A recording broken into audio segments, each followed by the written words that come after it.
I welcome all of you and thank you, Professor Balaji, Professor Sridhar, and Preeti for conducting this session of Q&A with prospective students and whoever is interested in the program.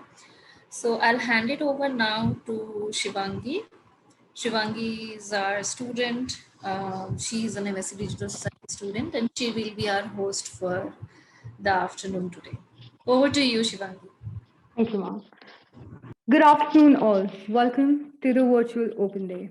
Our faculty members, Professor Balaji Parthasarathy, Professor Preeti Mudliar, and Professor V. Sridhar will respond to your questions and concerns about MSc Digital Society program during this interactive session. I'm Shivangi Garg, a first-year Digital Society student and a member of the IIIT Bangalore Branding Committee, and I'll be moderating and introducing the speakers for the day. Balaji Parthasarathy is a professor at IIIT Bangalore. His research and teaching interests focus on the relationship between technological change, economic globalization, and social transformation. Topics that he has pursued in his research over the last 2 decades include the political economy of late industrialization, e governance, e waste, information access, social innovation, and smart cities. His current interest centers around the digital platform economy, and it forms the basis for the ongoing research projects. V. Sridhar is a professor at IIIT Bangalore. His interests are telecom policy and management, data privacy and regulation, and platform economies. He's currently editing a book titled Data Centric Living Algorithms, Digitization, and Regulation to be published by Rootridge. He's taught at many institutions in the US, Finland, New Zealand, and India. He has received funding from different sources, both national and international, for his research projects, recent ones being from Facebook and Azim Premji University Research Foundation. He has been a member of the Government of India committees on telecom and IT and has published many peer reviewed articles in telecom and information system journals. Preeti Mudliar is an assistant professor at IIIT Bangalore. Her interests broadly centered around gender, infrastructure, digital media, and news media processes that she studies using qualitative and ethnographic methodologies. Her work has been published in human computer interaction venues such as CHI and CSCW.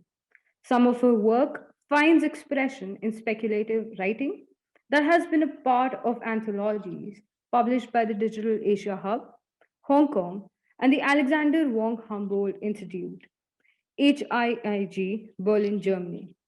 She specializes in studying people and their social context around technology use.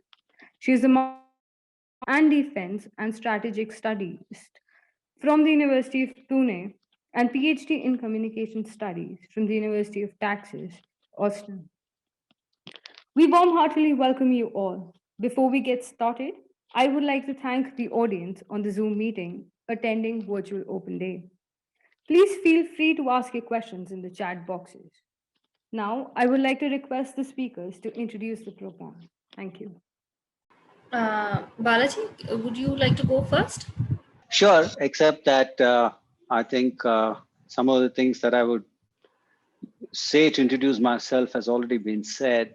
And the other thing that I would recommend for those of you who want to know a little more about me is to go visit my webpage that lists some of the articles that I've published, areas of interest, some of the grants that we've received in the past to support our work, etc., to give a sense of the context in which I work.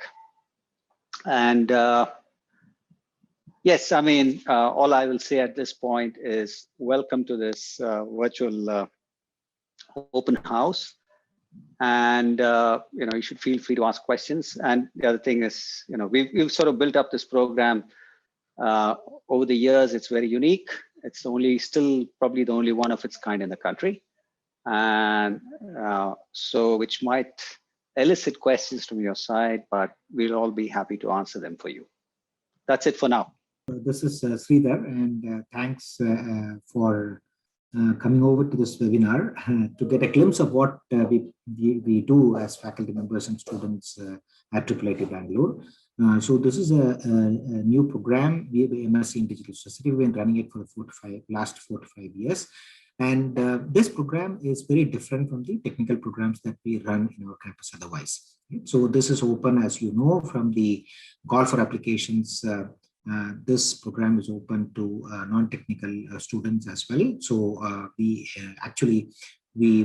eagerly await students from various disciplines, including economics, sociology, journalism, communications, as well as engineering, to apply for this particular program. We were the first ones to initiate this program, even I must say that in India, definitely, and also worldwide, because most of the schools today in the US, most of the engineering schools have started offering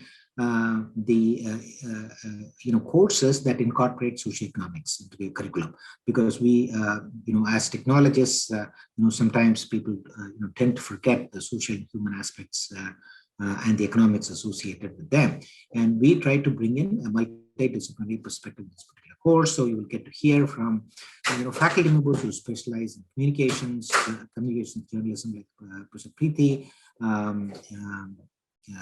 entrepreneurship as Professor Balaji. I teach courses on regulations and economics.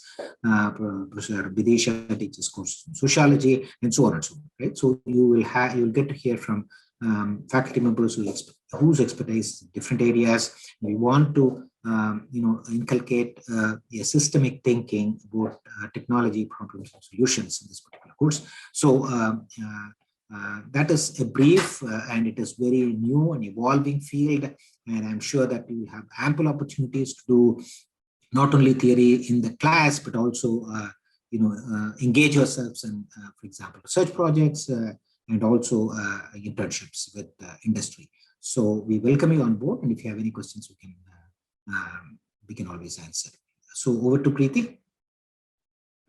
Thank you, Sridhar and Balaji and Vidisha also, and Shivangi for all of the introductions. Hello, everyone. My name is Preeti Mudliar, and I'm a member of faculty at IIIT Bangalore, and I contribute to the Digital Society program too. And the courses that I teach are on qualitative research methods. I also teach an advanced course in human-computer interaction, or HCI, as it is popularly called. And I also offer an elective on news media literacies, which was formed as a reaction to the rapid digitization of communication, social media, news, and the cocktail of fake news and various other processes that it has brought in its wake. This course is actually a very fascinating master's degree to be studying for. I think a lot of what we teach are things that have been researched about and that have been published, but a formal course that teaches about technology and its dynamic interlinkages with society, right from things such as how do you understand users, what happens when you ignore aspects of taking into consideration the contexts in which people use technologies, what happens when you ignore all of these aspects in your zeal to harness what digitization allows us to do with technologies. So this course gives a very broad overview. It has very fascinating subjects, right from technology and society to research methodologies for people who are interested in actually doing research on these aspects and who are also interested in higher studies. So as Sridhar said, there are a lot of options and avenues both to understand the theoretical aspects of these subjects as well as to practical research around this. So I think it would really be fruitful for us to know what your questions will be around what we have to offer, and then maybe we can take it from there. Now I open the floor to questions. Good afternoon. I'm Paki, and I'm currently pursuing my bachelor's in arts honors in international relations from Amity University, Noida. And I am also pursuing this course from IIITB and upgrad related to data science. That is the postgraduate diploma in data science, which is being held completely online. And this particular course is something, MSc Digital Society, that interests me really, really bad. And I want to get it. I'm just desperate for it. Like, so I want to know that what is the cutoff required for testnet, because I gave in testnet, it wasn't a good exam for me, but I really want to know the testnet cutoff because it has been mentioned nowhere on the website. So is it possible if you could tell me the cutoff of testnet? Vidisha, maybe that's something you could perhaps answer. Yes. Yeah. So I think, Paki, we had a chat over this. So as I explained to you earlier, there is no cutoff for, these are not elimination exams for us. So these are just, we take this into account when we compute the final score for you. So that's why, because they are not elimination exams for us, there is that, it's not that if you don't have a cutoff, you automatically get eliminated from the process. So the short answer is that there is no cutoff for any of the exams, even your entrance exam. Having said that, I think last year we had a couple of students who joined through the TISNET, and I think they were in the category of 70 or 80 if the scores, that's what they give you, right, out of 100? Yeah. Yeah, so I would say they were both in the range of 70 to 80. Okay. But having said that, that is not a cutoff. So if you don't have 70 and if you have 50, it's not that you're not eligible or you will be eliminated. So there will be no elimination dependent on your exams. All right. I get that. Okay. Thank you. My name is Ankit. So I wanted to ask about the entrance test itself, which the IIIT Bangalore is going to conduct. So could you tell something about that? How is the test, and what are the what we have to study and how to prepare anything related to that subject? Yeah, in addition to it, I'd also like to add on something. So it has been mentioned that the test would be conducted online. So do we have to go on the center or will it be proctored? Would you mind throwing light on the same, please? It will be proctored. It will not be, you don't have to go anywhere. Ankit, what was your question about the exam? Ma'am, I wanted to ask about the pattern of the entrance test, which IIIT Bangalore is going to conduct for this. Okay, so there are three components to the proctor exam, which is analytical, then there is numerical, and design awareness. And the sample questions for each of these are uploaded on the admission page. And there will be, from this year onwards, we are also introducing a written test at the time of the interview, which will assess your writing skills, your verbal communication skills, and as well as your IT and social awareness skills. Okay, thanks, ma'am. Ma'am, how much is the intake for this program? The maximum we can go up to is 30. Are the students eligible for the scholarship amounts or anything? The scholarship amount, if you go to our webpage, the scholarship amount and whatever how many scholarships are available, that changes from 1 year to another year.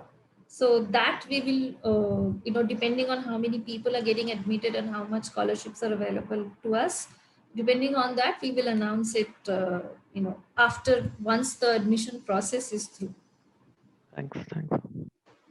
Balaji, Preeti, Sridhar, please feel free to add to the exam component if there is something that I missed and you want, because I think this is also an opportunity for us to tell them how to prepare for the exam and also for the interview and the written test. So feel free to add if anything that you would like to. I'll just say one thing. This is not an exam you can prepare for, right? This is something that is not out of the textbooks. It tries to get a sense of who you are, your awareness on various dimensions, the 6 dimensions that Vidisha mentioned. And so don't sweat it in terms of saying, oh, am I going to improve my writing skills overnight, or do I have to pick up some, numerical skills. No, these are things you just learn over a period of time. So there's no reason to get tense over this entrance test. That's what I would say. I had a question, if I can, probably ask. Sure, please go ahead. So, Gaurav this side, and I wanted to ask that. So I went to the website, your website in this program, and I wanted to know.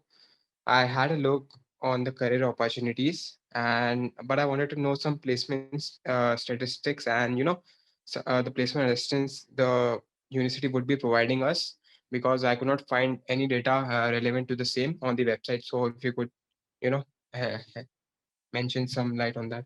Who asked this particular question? Can you have your name, please? Gaurav Bajaj, I believe. Gaurav. Yeah. Okay, Gaurav.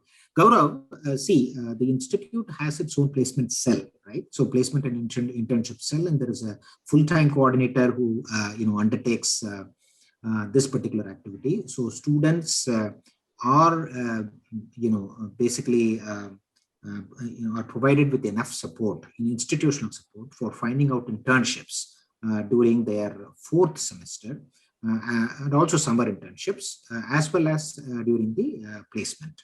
So, there is an office which provides the administrative support. The office also finds out potential, industries, companies who are interested in this particular type of program, participants, and then arranges for the interviews, examinations, and so on and so on. Right now. With respect to, so I must point out that this is a program MSc on Digital Society, and it is very distinct from the MTech program or the integrated MTech program that the institution offers. Right? So the other programs are just technical programs, whereas this is an interdisciplinary digital society programs. And therefore, the type of firms and who show interest in our participants, in our program participants, will be probably diverse and will be quite different from the firms that exhibit interest in our MTech or integrated MTech programs offered by IIIT Bangalore. Okay? So having said that, our students have gone on to work in various organizations. So for example, they have gone and joined IT industry, some of them. Some of them have joined research organizations such as Microsoft Research, and also, I think, if I remember correct, Google. Then there are quite a number of them have joined startups, right? For example, there are at least as far as I know, there are two who are working with Daily Hunt. Right? Daily Hunt is the recent unicorn, which basically provides news, magazines, and other information in vernacular languages. Right? So there are students who have joined, for example, some of the other startups, tech startups. Then we also have some students who have joined the corporate social responsibility wing of the IT industry. For example, we know that there is a student who is working with Tech Mahindra in the CSR arm. Tech Mahindra, yeah, I think it's Mindtree, yeah, Mindtree CSR wing of Mindtree. So basically, these CSR corporate social responsibility wings of the large IT companies do social tech startups. They actually bring in technology for the society at large, right? So, for example, using technology for improving waste disposal, right? So these are some of the projects that are being taken up by the social tech firms, and our students have gone on to work for them. So there is a wide array of, for example, the firms that our students get to engage with. And some of them have also gone, I think Professor Balaji might discuss a little bit more, to do their MS or PhD in Indian as well as in international universities. So that is to give you a gist of where our students go to work after their graduation. Yeah, one set of organizations that Sridhar, I would add to the ones that Sridhar mentioned are NGOs. Some of our students also go and work with NGOs that are very active in different areas. For example, there's something called the E-Government Foundation here in in Bangalore, where which is set up originally with the help of Infosys co-founder Nandan Nilekani, and which actually develops various programs for local governments, right? And so you have some of our students who also go and work with the NGOs, and because the internship, I mean, the final semesters you have an either internship or a thesis option. An increasing number of our students are choosing the thesis route, but for those who still want to go the internship route, it is the institute's kind of responsibility to try and make sure that you get a internship position, because it's part and parcel of the curriculum. And then many of our students then, convert their internships into jobs of their own, based on their own sort of performance and so on. So that's really what happens when it comes to the placement. Hello everyone, I'm Karthik Joshi.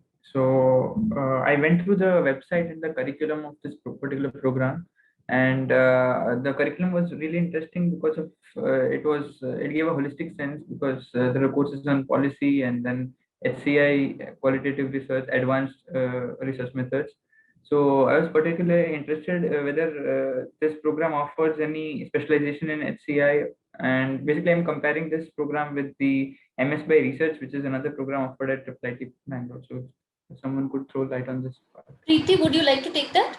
I think, Karthik, see, the way the thesis option is set up in the Digital Society program is that I think you receive enough inputs through all of the courses, and you can then choose what you work on your thesis. You can choose to direct that or focus that towards a particular topic, right? So if you're interested in working on something that would traditionally be considered as an HCI 4D topic or an ICT 4D topic, then you just choose to work on that. And it is through your work that your specialization is also known, because you're indicating that this is a topic that engrosses you, that interests you, and therefore you're choosing to spend 3 to 4 months working on it in the form of a thesis.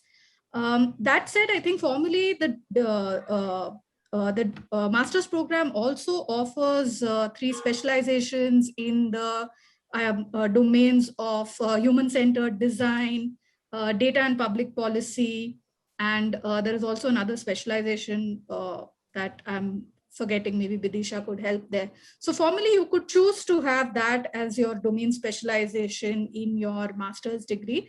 But I do think the thesis that you work on speaks a lot about your interests and about your intent. It signals your intent and your interest in a particular topic. So by all means, you're most welcome to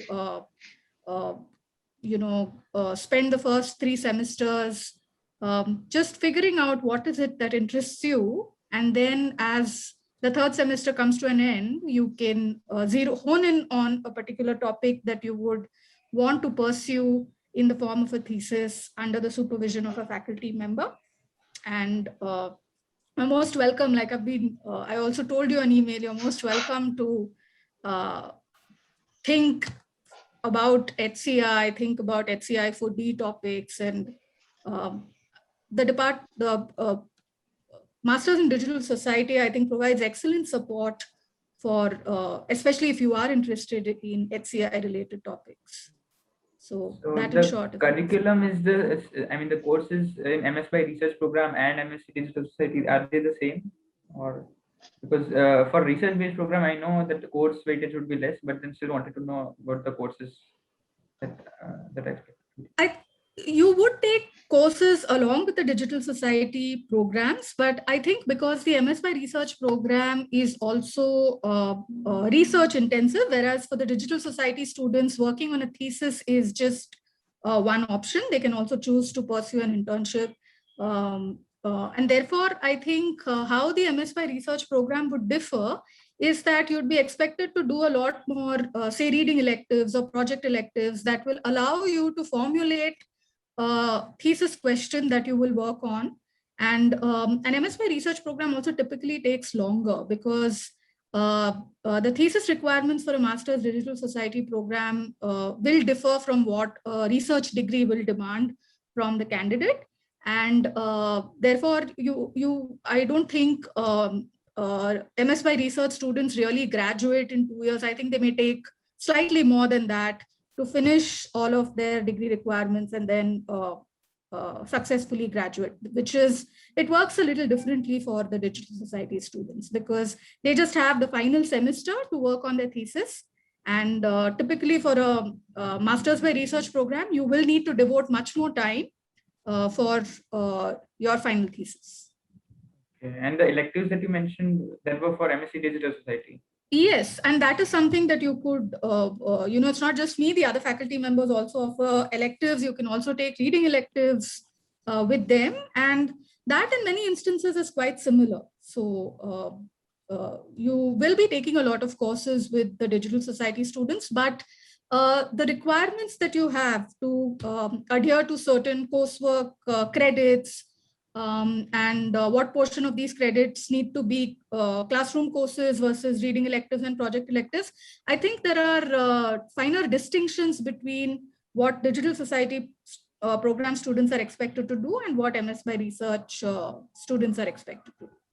And I think the affiliation would be MS by research in IT and society, if I'm not wrong. Yes, that's correct. Could you also tell me about the CITAP Center for Information? I don't know the full form, but Information Technology and Public Policy. Yeah.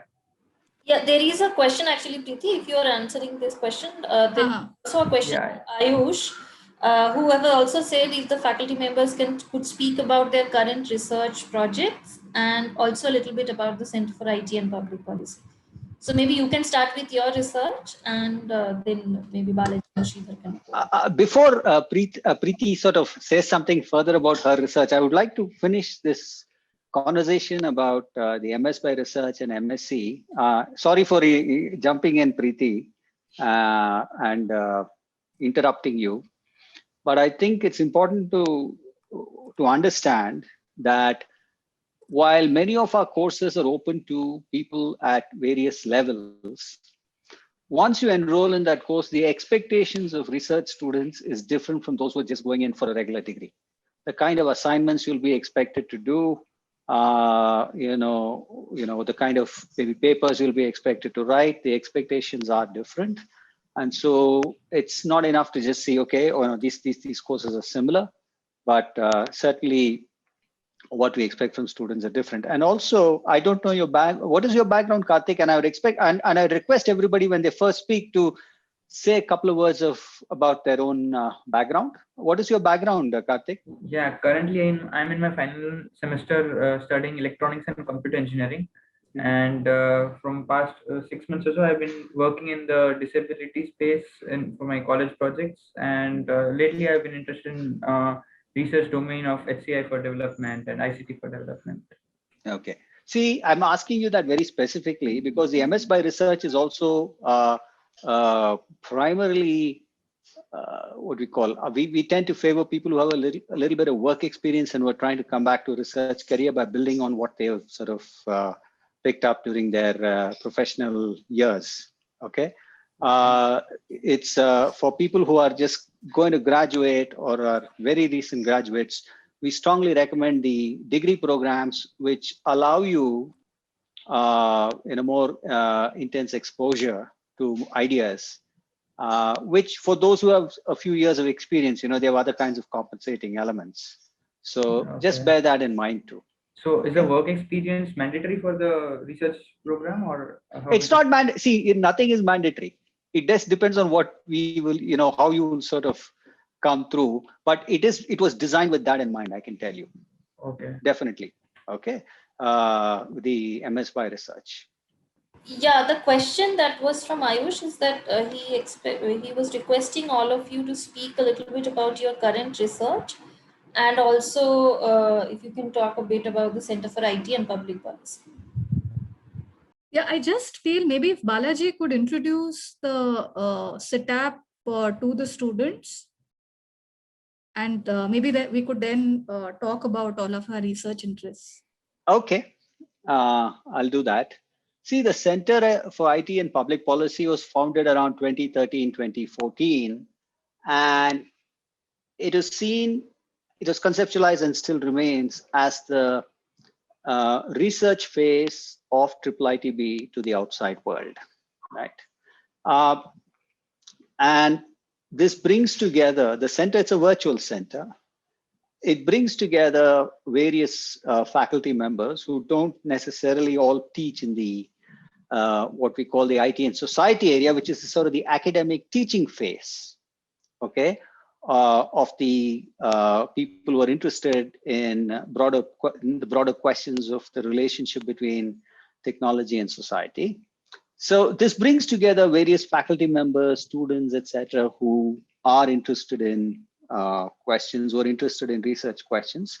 And when I say research, it is not just academic research that we would sort of probably publish in a journal and forget about.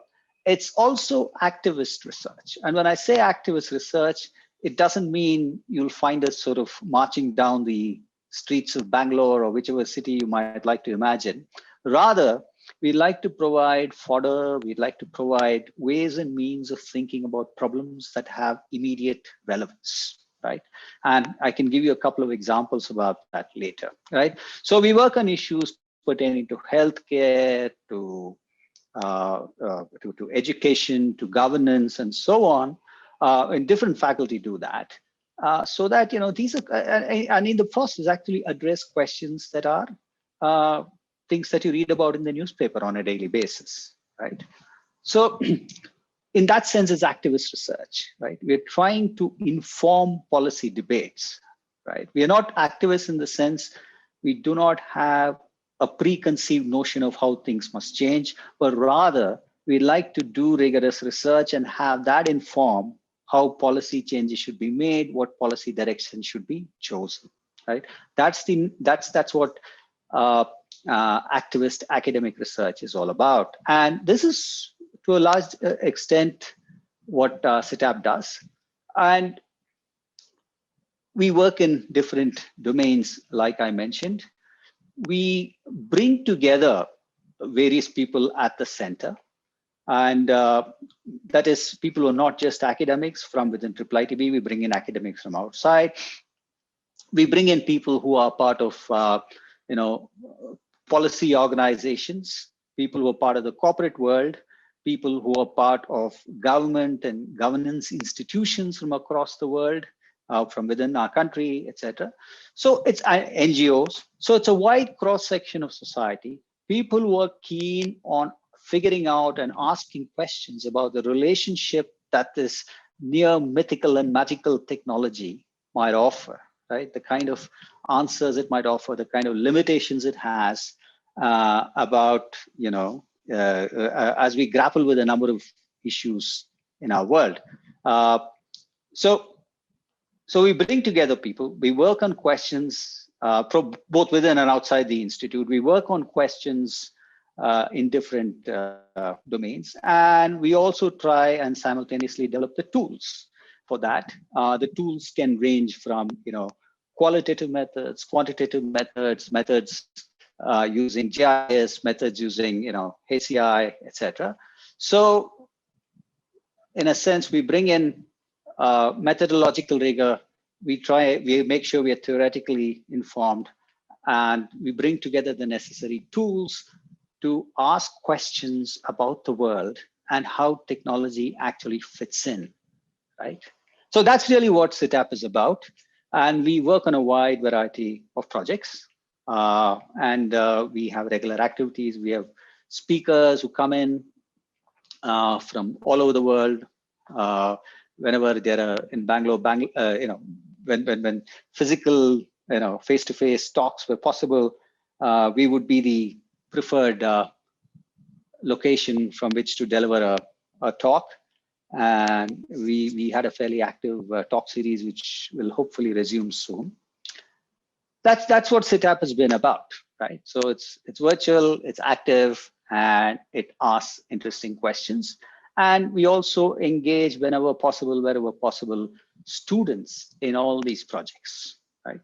So anybody would like to add anything to what I said about CITAP, or are there questions about CITAP that remain that people would like to pose? Balaji, maybe you can also talk about the projects that you're currently working on. Okay, so we move on from CITAP in that case. If there are more questions about CITAP, we will relay that to you if we find more questions on the chat. Okay, all right. Okay, so, okay, coming to the kind of work I'm doing, let me give a little bit of a background about myself very briefly. I originally trained as an architect, and I morphed over time into an economic geographer and economic sociologist. And that, in a sense, says something about IIITB and the kind of work we do here. Why? Because we don't really care about your disciplinary background. We're not wedded to them. What we really care about are ideas, right? And ideas as they pertain to the world that we observe around us, right? So that's why the kind of questions that I'm interested in, despite my training, right, are things that have to do with, how does technology influence globalization? How does technology influence economic change, social transformation, etc. Right? So those are kinds of issues where I'm personally interested in. And what's been nice about IIITB, and I'm sort of one of the longest serving sort of faculty members. Actually, only the current director has served here longer. I've been on the faculty for almost 20 years, is that it's allowed me to sort of evolve, right? And we don't sort of see ourselves in terms of strict departments or hierarchies. We just come together and coalesce around interesting ideas, right? And so what I've done is I've sort of moved away from my original training, and a lot of my training in economic sociology and economic geography that I now bring to the table are used to sort of question, right, the relationship between technology and its social application, right? So I've done work in the past on the information technology industry, looked at questions of, why Bangalore became a big hub, why India itself, for a country that remains relatively poor, why is it that we became the largest exporter of software services in the world? How did that happen, etc. And I looked at questions like, I think Shivangi mentioned, I've looked at questions of information access, e-governance. We did the first ever e-governance study in this country back in 2004, 2005. We did that with another student of mine. That way I did it with a bunch of students. Then back in 2006, a former student of mine who's now in the US, Janani Vasudevan, she did the first ever formal academic study of e-waste in the country, comparing e-waste processes in Bangalore and Chennai and Karnataka and Tamil Nadu, and looking at how it fits into sort of global e-waste flows. We've done work on things like, frugal innovation, social innovation. I worked with colleagues from Europe and actually have a book out on that topic. And most recently, I've been working on the platform economy. And I'm not alone in working on that topic here. Preeti works on it, Sridhar works on it, another colleague, Janaki Srinivasan, works on it. So in a sense, we're doing about 3 or 4 projects on campus. I could say this in a sort of in a rather immodest way, that there's probably more work going on at IIITB on the platform economy than anywhere else in the country. The questions that I'm currently working on, one of the projects is the so-called Fair Work project, working with the Fair Work Foundation at Oxford University. We're looking at the labor conditions on the platform economy, looking at how is it that this sector of the economy, which is growing very rapidly, providing jobs, the guys who come to deliver food to you on Zomato or Swiggy, or the guys who take you out on or in cabs, working for the Olas and the Ubers, or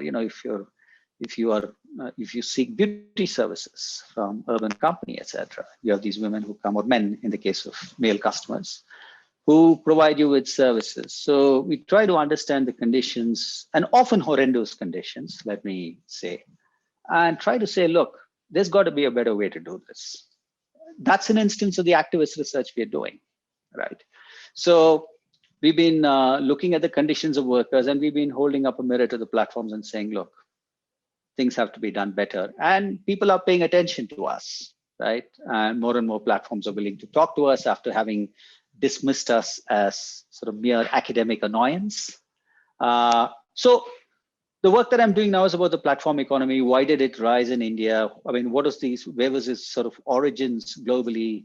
Where is it now? Both globally and in India, we work with partners in about 25 other countries, trying to understand its legal dimensions, its operational dimensions, etc., all to improve the conditions in the long-term hope of improving the conditions of those who are laboring on these platforms. Let me stop here. If there are any questions, I'll be happy to take them. Yeah, please put your questions on the chat box if you have any specific question for Balaji. May I ask Sridhar to talk about his research, current research? So thanks, Alicia. So I work basically in the regulation space. So I basically work on telecommunications regulation, but also the regulations of the internet firms. So I've been working on telecommunication regulations for about years now. So I work specifically on spectrum management issues. In fact, in one of the courses that I teach, in fact, we simulate the spectrum auction, the radio spectrum auction, which is conducted by the Department of Communications every year in the course. I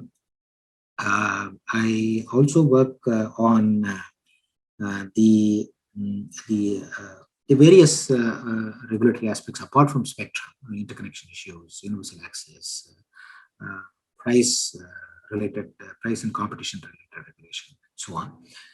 I've also been working with Balaji and Preeti on the regulation of the gig economy. So the methodologies that I use are primarily quantitative techniques. I basically use statistical methods and also some simulations in order to sort of abstract out realities, and then do some modeling and see how the models behave under various circumstances and prescribe solutions for the same. I work very closely with the Telecom Regulatory Authority of India on new regulations which the regulator plans. For example, as we speak, there is a regulation on over-the-top firms such as WhatsApp and so on, Facebook and so on. So I work very closely with the TRAI. The other project, in fact, I and one of the other faculty members, that's one of the things that I want to tell you guys, is that there are faculty members in computer science, data analytics, big data. I think one of you has mentioned that you are taking this course, data sciences course in UpGrad. In fact, I just recently took over as the professor in charge of continuing professional education. And we have different technical courses, and it is possible for you to have faculty members guide you on economics, techno-social problems, right? So that we incorporate the expertise from different faculty members of the institute. And also, you can also work with students in the IMTech program, MTech program, so that you can learn from them and they can learn from you and so on. In fact, most of my projects involve students, one of the MSc students working along with the IMTech or integrated MTech or MTech students, so that they learn from each other. We are also working on, for example, marketplaces, digital marketplaces, as Professor Balaji mentioned. We are also working on, there is an artificial intelligence marketplace that is being envisaged so that the artificial intelligence artifacts can be bought and consumed, produced, much like any other goods and services. So that is one of the other projects that I'm involved with. I also work on empirical analysis of digital flows across countries and the effects of regulations such as data localization, which prevents certain types of data to be carried across the national borders. So my work is also related along these lines. So these are broadly some of the kinds of projects that I work on. Also teach courses on techno-economics of networks. Basically, I work in the area of networks, not only computer networks, human networks, network of web pages, a network of YouTube videos, and so on. So I also analyze the economics behind that. So these are broadly the areas in which I work. What do you think? Okay, I will go next. The research project that I've been pursuing since the past 3 years is really to do with food security in India and how the introduction of biometric technologies in the administration and distribution of the public distribution system, or the PDS as it is popularly known as, what is really happening after biometrics have been introduced. So my individual project has really been geared towards addressing that particular question. And within this, I have examined what the biometric authentication process itself means to beneficiaries. And something that I found during the course of my research is that we tend to think of beneficiaries in welfare programs. We tend to treat them mainly from the filter or the point of view of adult people performing these transactions. But my fieldwork shows that children especially are quite affected by the mandatory nature of biometric implementation, because for various reasons, because the fingerprints of adults often fail due to the manual labor that they engage in. And because their fingerprints do not work, they look to the children in the family to go and perform the authentication for them. Or because of infrastructural disruptions and biometric rejections, people often also have to encounter very long waiting times at the PDS dealers, and adults typically cannot afford to forego a day's wages just so that they can complete the authentication process and get their food entitlement. And that is another reason why they look towards children instead to complete this particular process for them.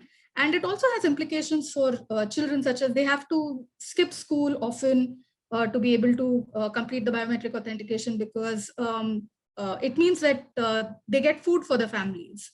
So that was one part of one of the findings from my field work. And the second was I'm currently just published a paper on taking the point of sale machine or the POS machine as an object of technological inquiry to understand how is the PDS designed and implemented within the discourse of biometrics as a humanitarian technology, which increasing a lot of international aid organizations such as the United Nations are implementing in their welfare programs for refugees, especially in the Middle East and Syria and Lebanon. And therefore, there's a global discourse of biometrics really being humanitarian technology, because you can engage in targeted inclusion of beneficiaries, and at the same time, you can curb leakages and corruption because the biometrics tracks every transaction that you make. So this is the argument that a lot of global aid agencies are advancing. And I was really interested in knowing what assumptions are really guiding this discourse of biometrics, and how do we really understand how biometric-based welfare programs are designed and implemented. And therefore, that has been my most recent publication on the PDS. And most of my fieldwork, all of my fieldwork actually on this topic has been in Rajasthan, in Ajmer district. And other than that, I'm also very interested in gendered dynamics of access and use of technology. So something that I've also worked on previously was to understand how a public technology such as public Wi-Fi networks, how equitable are they in the kind of access and use that they provide to the general citizen population. And I found that while we may like to think of public Wi-Fi networks as public utilities, they may not really be so, because since it's also spatial technology, there are politics of space and gender that dictate who gets to really access and use Wi-Fi, because otherwise Wi-Fi technologies are generally assumed to be very democratic in nature because they allow movement within a certain radius. You're not really tethered to a particular location. Within reasonable radius, you can also move along. They're also supposed to be much cheaper than the laying of fiber optic cables, which are typically labor and capital intensive. And therefore, Wi-Fi is often hailed as the panacea to last mile connectivity and to resolving rural India's internet needs especially. And therefore, my research, which again took place in Rajasthan, was able to contribute towards understanding of what are the different kinds of conditions that mediate the use of technologies, and our public Wi-Fi systems and networks really as democratic as we think they are. In collaboration with Sridhar and Balaji, they both have already spoken about it. We're also working on platform economy, and we've been studying beauty workers and house maintenance workers in Bangalore and Delhi to understand their employment on gig economy platforms. So that is also a project that I have been involved in the recent past. And this is essentially what we've been working on so far. So if you have any questions on them, please feel free to ask. Thank you, ma'am. Ma'am, Pallav Trivedi has a question. In what domain will we be working? Is it more research-based, or will we be working on some technology? How will it be fruitful in industry? I think, sorry, I forgot who asked this. I think every student really has the freedom to decide what they want to focus on and how they want to focus on, and to what extent you really want to be involved in research. I don't think it is a must or it is mandatory for students to be involved in research. So for instance, from my advanced HCI class, I've had most of them really opting for industry positions. And because academic research is not something that they would choose to make a career in. And therefore, it's totally up to you. I think if you require mentorship for research, I think every faculty member would be more than delighted to take you on as somebody who's interested in research. But if your focus is targeting industry positions, you are welcome even then. And in how does this program really help you in getting industry jobs? I think it's very important in helping you develop a certain sensibility towards technology design and implementation, which is something that is crucial, because your technical chops, such as what you learn in terms of your regular engineering courses that would involve coding, or the more technical side of things, does not really equally equip you to also think, develop a certain kind of sensibility towards, fine, I've learned these skills, now how best do I use them to build a technology that is also going to be useful to people and addresses their needs, taking into context their particular socioeconomic background. So I think a course like this is very helpful in helping students understand what are the various different factors that really contribute towards the way people would adopt and use technologies, and therefore what should we really, what are the various things that we should be mindful about and that are significant in the designing of technologies that are particular to the context that you're seeking to address and the user group that you're seeking to address.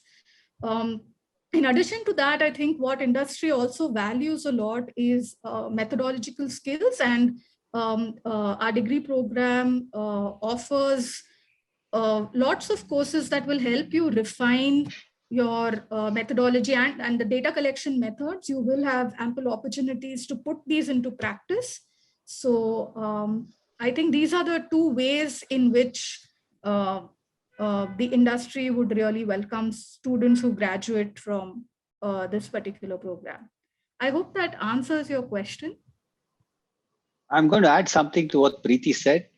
I think another way to look at that question, or to answer that question, is to recognize the difference between technological change and innovation, right?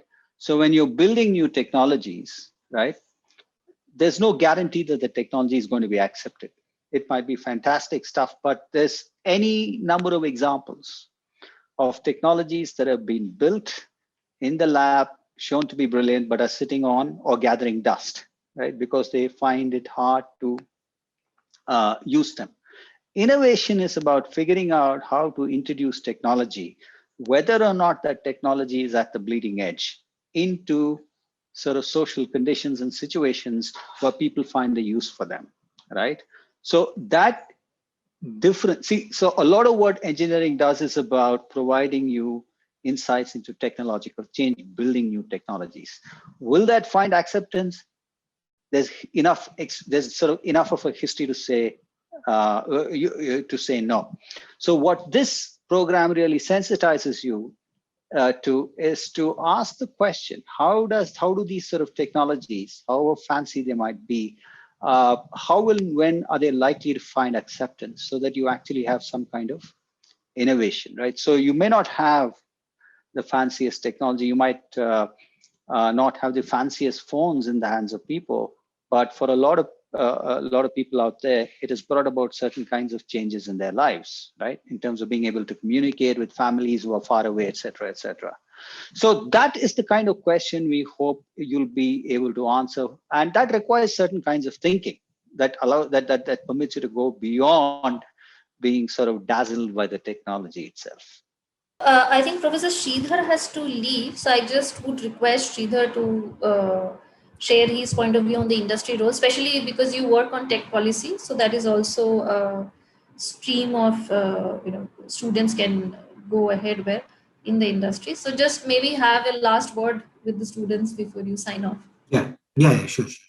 So see, one of the advantages that you have is to appreciate the role of technology along with the other factors, right? So for example, the technical students. So for example, I'll give you an example in the case of data analytics. I think one of you mentioned the courses that they take on upgrade.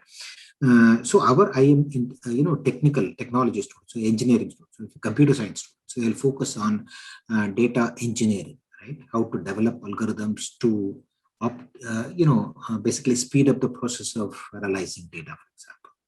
Invent techniques so that they can better analyze the data in the shortest time frame as possible, the highest efficiency, and so on. That is data engineering. Whereas if you take our program, we encourage you to think around the data, right? Do data analysis, right? And how, for example, the analysis of the data will be helpful in making public policy decisions. So just for example, improving health parameters or improve the efficiency of working of firms and governments and so on. So what I'm saying is that with the additional dimensions added to your cap, you will be in a position to understand and solve problems in a holistic way, not just the technical way. Right? So that is one of the ways by which you should distinguish yourself in the industry. The second one is definitely the industry is also started working with sociologists, economists, user interface designers, data analysis, and so on, so that what they do is meaningful for the end consumer. As Professor Balaji mentioned, some of the times the technical solutions. So for example, take Coven, right? Coven and Arogya Setu app. So there are instances where, for example, people are not able to use Arogya Setu. Because even in the US, yesterday I was listening to CNN News and they are saying that because of this huge drive on mobile-based apps for vaccination, they are saying that most of the elderly people who are in the backward regions of the country will not be able to get vaccinated because they don't know either this particular process is cumbersome, they're not digitally literate, so that they will not be able to fix up appointment schedules, go and get vaccinated, and so on and so on. Right? So even in the US, they are thinking about, for example, digital divide. In India, there's a huge digital divide. Right? So, for example, Daily Hunt is a very classic example of a unicorn which has broken the language barrier. Right? So normally we say that internet is only for people who speak English, whereas Daily Hunt has shown that you can actually read Hindi newspaper, Marathi newspaper, Tamil newspaper, Kannada newspaper right on your app. You don't have to really type in the English URL in order to understand, read all these newspapers in your mobile. Right? So this is the type of thing that we want to bring in, right? So incorporate the other dimensions apart from technology, so that the technology can be very efficiently used in society and firms. So a lot of firms have started implementing this. For example, when you talk about AI, what are the ethical standards and practices that need to be deployed, right? So that AI is not viewed as a particular technology, but it is a technology with the human side of it, right? So that you cannot do certain things, you can only do certain things. So how do you design systems? How do you engage with the technicians or engineers to design systems such as this? So there are ample opportunities. In fact, the US schools have started recognizing this, and they've incorporated humanities and social sciences into your TED curriculum. And what we have is a unique program, which is very distinct and separate, and we integrate all these things into our 2-year program. So to summarize, I would say that this program is unique, and you will have opportunities to contribute your part in the use of technologies in society at large. That's my last word. Vidisha, I will leave now. Yeah, thank you so much. And if there are other questions, we will relate to you later. Are there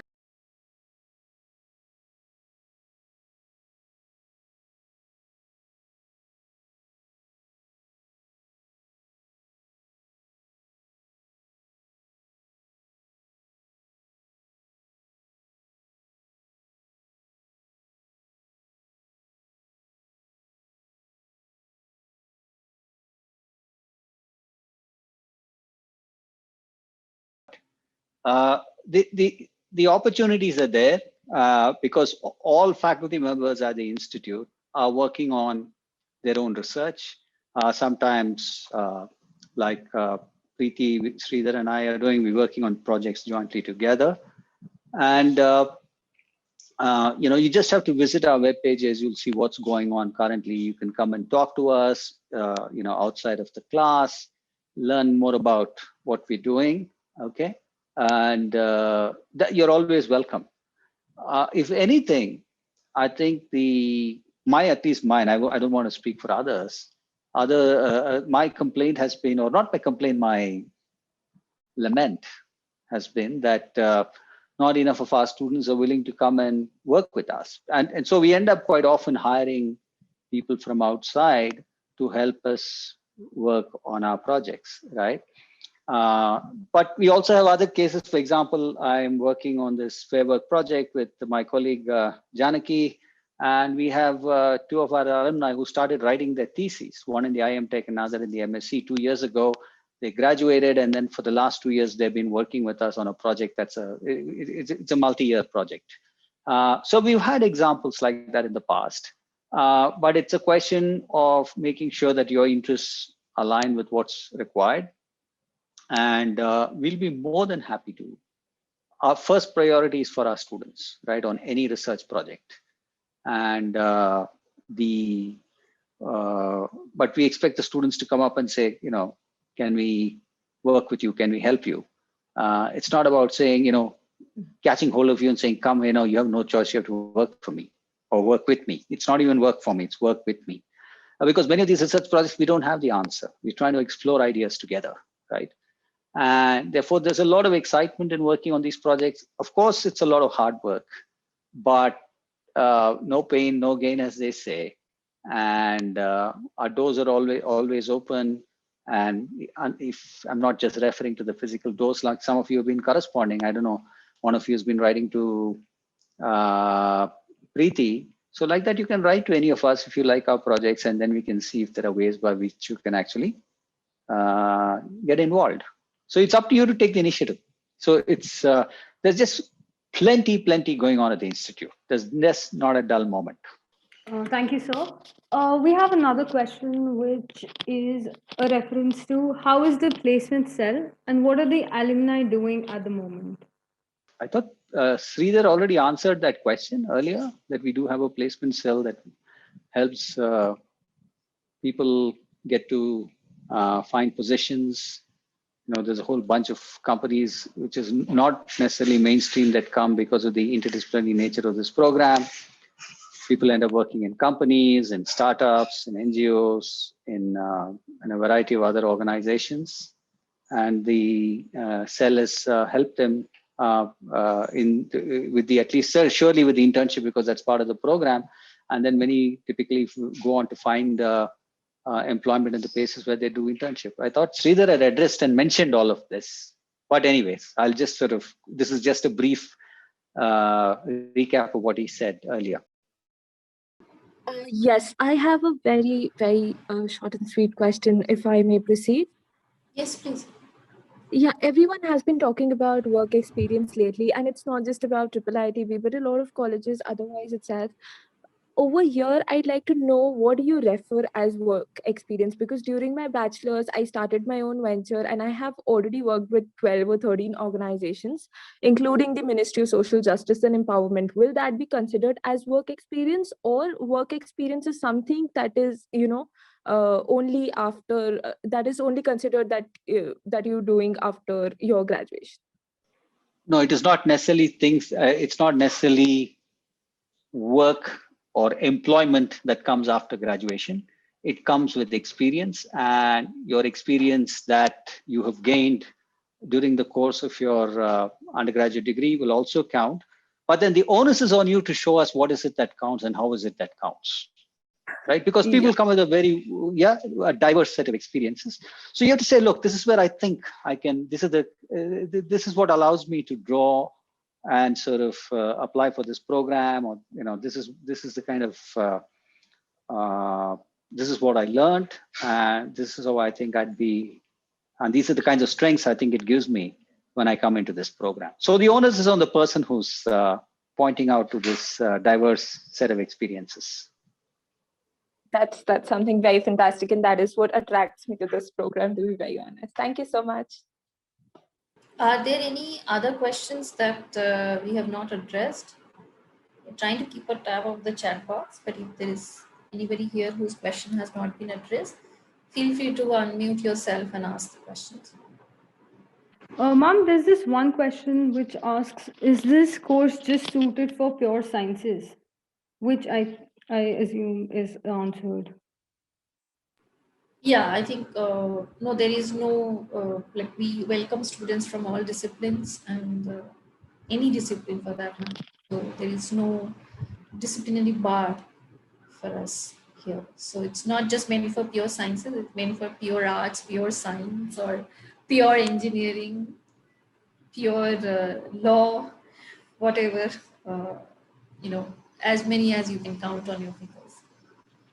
Yes. Yeah, and I just like to add, if there's time, to this, there was a question that asked whether it would be, whether we permit students to take electives from the other engineering disciplines. And I think Vidisha has already answered that, but I think it would be useful to reinforce that, the Digital Society program is not a stand-in or an alternative to doing any of the other flagship programs offered by the institute. So I think sometimes we get students who use the Digital Society program to take electives and courses from the other programs and then try for placements through that, and the program really doesn't work, it doesn't function that way. And that's also one of the reasons, as Balaji mentioned, that sometimes we don't get students to work on our own projects because what we have to offer as faculty is, it wasn't the determining factor in them opting for this particular program. So yes, I just wanted to reinforce that, because then it's not a very happy situation for the students when when they enter the program and then find that the Digital Society program does not really work if you're looking for engineering job placements. And since we've had a couple of instances like that in the past, this is just a caution for any candidates who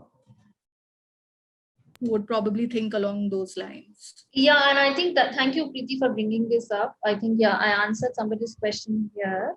And I think it is very important for all of you who are thinking of applying for the Digital Society program or even an MS by research in ITS. Please apply only if you're interested in the interdisciplinary program. If you are interested in coding or if you are interested in core engineering problem solving, then apply for the MTech or the IMTech program. And do not think that this program will substitute for any of those programs. There is a reason that we run this as a separate master program and not call it an MTech in Digital Society program. So please have that absolutely clear in your mind uh, and have that expectation set accordingly. So, Yeah. so even if you're technically allowed, just last thing, even if you're technically allowed to take maybe one or two electives in data science or computer science, depending on if you fulfill all the prerequisites set by the specific instructor, we encourage you to take the electives that the Digital Society program offers and not just substitute them by data science or computer science electives. Over to you, Balaji. No, I mean, it's just, this is so important because you shouldn't be disillusioned. Should not be treated as a backdoor entry into these into the MTech program or the IMTech or the MS in the technology programs. Having said that, we also say that we can assure you that there's flexibility, significant flexibility you have in choosing your courses. But like both Preeti and Bidisha have mentioned, if you take electives primarily from the engineering courses and expect to land jobs in technology or technology jobs, you're going to be in for a disappointment, right? Those guys will go primarily for the MTechs and the IMTechs, the recruiters. It doesn't rule out you're working for the technology companies. We have alumni who work for the Googles, the Microsoft, etc. of the world.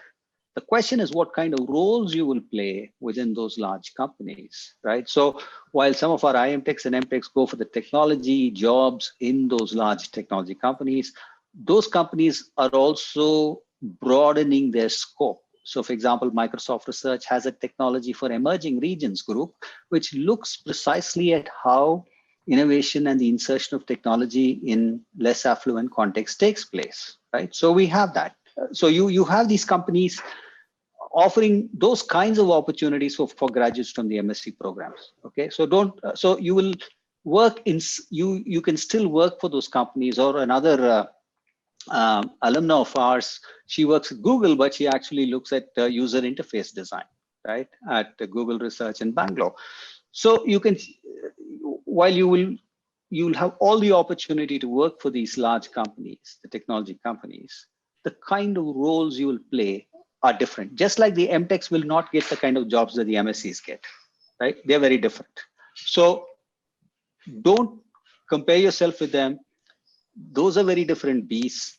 And therefore, when you come in to the program, be very clear what you're looking for, right? If this is interdisciplinary, the MTechs, IMTechs are disciplinary, right? And this is interdisciplinary, comes with its own advantages and the kind of opportunities it will open up for you, whether in research, whether in industry, are necessarily and by definition different. Okay, there is one question from Ankit. I will come to your question because Ankit's question is directly related to what we are discussing. I'll address that first. So Ankit is asking, did I get it right that there is an internship support provided by, but no placement support? That is not exactly the correct. Internship support is provided by us because it is part of the program. So you need, if you're not doing a thesis, you need to do an internship to get those credit points. So hence it is our responsibility to get you an internship if you don't find it through other means. Placement support also we provide. You will have a placement committee and you will have, from your batch, you will have a placement coordinator who will look at. But as I think both Balaji, Preeti and I mentioned again and again, that the kind of jobs that you would be looking for is different. And hence we just want to set that expectation correct here because as Preeti mentioned that we had in the past, we had a couple of instances of students, especially, and I'm saying this more so for students who come with an engineering degree because many of them expect then the engineering jobs and think of the MSc program as just inconsequential, in the sense that they just want to be in IIITB placement and leverage their BTech degree to get a job in the engineering role. That is something we do not endorse, so that is something we do not support. Balaji, Preeti, feel free. Yeah, that Yeah. said, just to add to what Vidisha is saying, we have still tried our level best to get these students placed, because they do encounter a very rude surprise when they realize that they don't qualify for the same kind of jobs that the regular IM Tech and MTech students would do.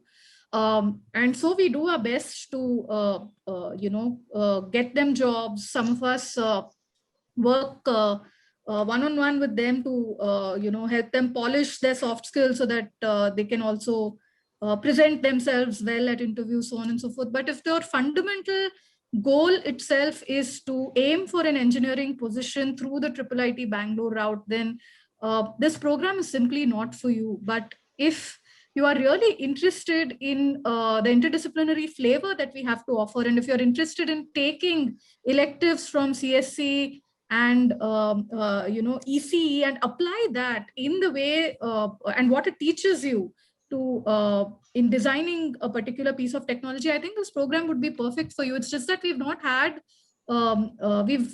had students who pursue these electives with the hope that it will lead them to an engineering job, and it's just a lot of unhappiness and disappointment for them when they realize that it's not really going to get them what they thought it will. So I don't think we can emphasize this enough, simply because we want to ensure that you're coming to this particular program for the right reasons. It's only then that you will be able to harness everything that we have to offer collectively as a group and individually as faculty members, because as Balaji said, sometimes we have to hire students from outside, because our own digital society students, they're simply not here for the right reasons when they took admission, though they will say one thing in the interviews, but once they're in, they try and fit themselves or align themselves with the MTechs and the IM Tech. So please be sure why you are applying here and what you think you'd like to do within the programs that we offer. Again, this is not to say that you're not welcome to take the engineering electives, but that's simply by taking those electives, you cannot expect to get a certain kind of engineering position. This, I may be repeating myself, but I just think that we can't emphasize this enough given our past experiences with some of the students. Ankit, let me just add something very briefly without belaboring the point. Internship support, yes, the institute will provide. The institute also provides placement support. Okay, so you're not correct when you say we don't provide, but it provides placement support for MSc positions, for those that the kind of positions that the MSc students will are trained for. So we can't provide placement support for MSc students for the kind of positions MTech students seek, and vice versa.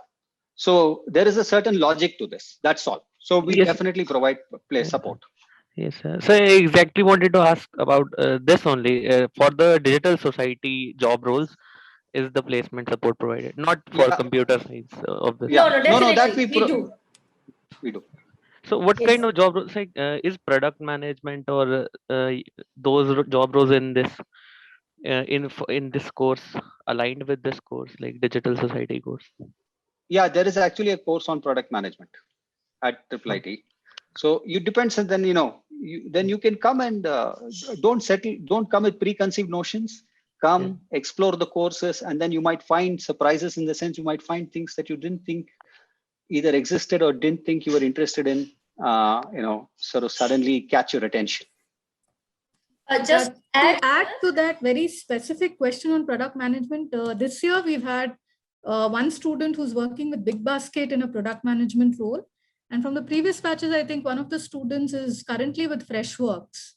So students have gotten into those roles with well-regarded names. So if that is something that you're pursuing, then there has been precedence in the form of product management roles at the institute. Yes, yes, absolutely. Like mentioned, there are actually more students. There are one I think she resigned and joined something else, but she was with Practo. She was a product manager in Practo.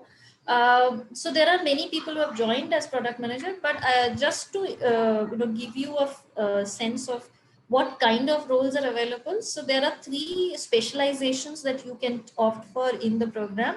First one is human-centered design.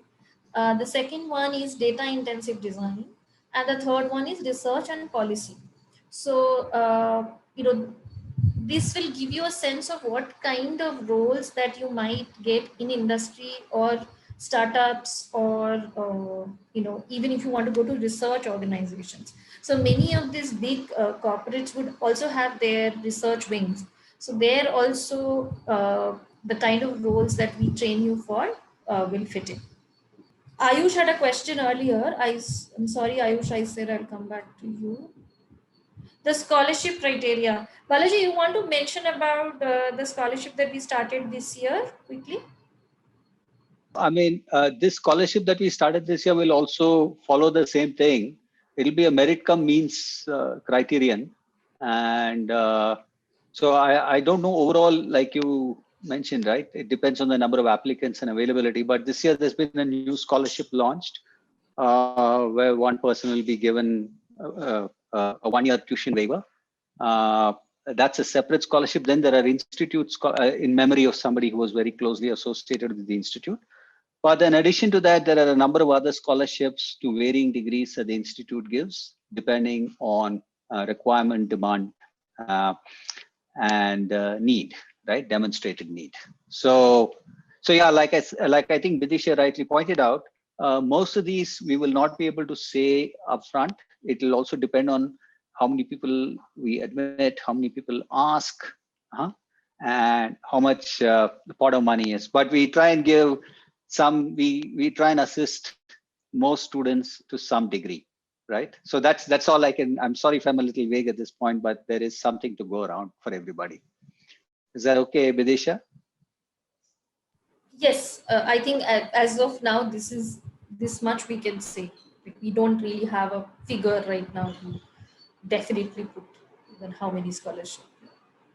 Are there any other questions? We have like about 1 minute to go.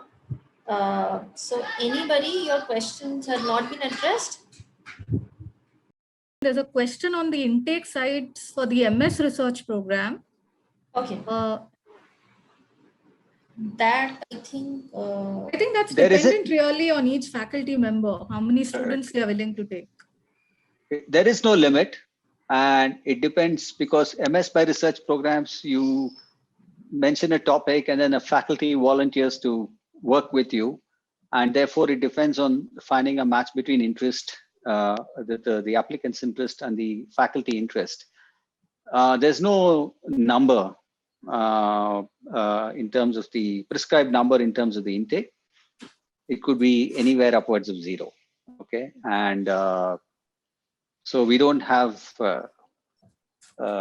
we don't go with research degrees operate differently from our regular degree programs, and the MS by research and the PhD are research degrees, and so there we don't stick to the same criteria that we apply to the other programs.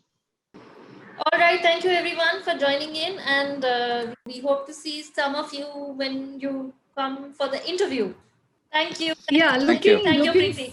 Looking forward to seeing everyone. Thank you, Bidisha, Balaji, Shivangi, and all of the other participants.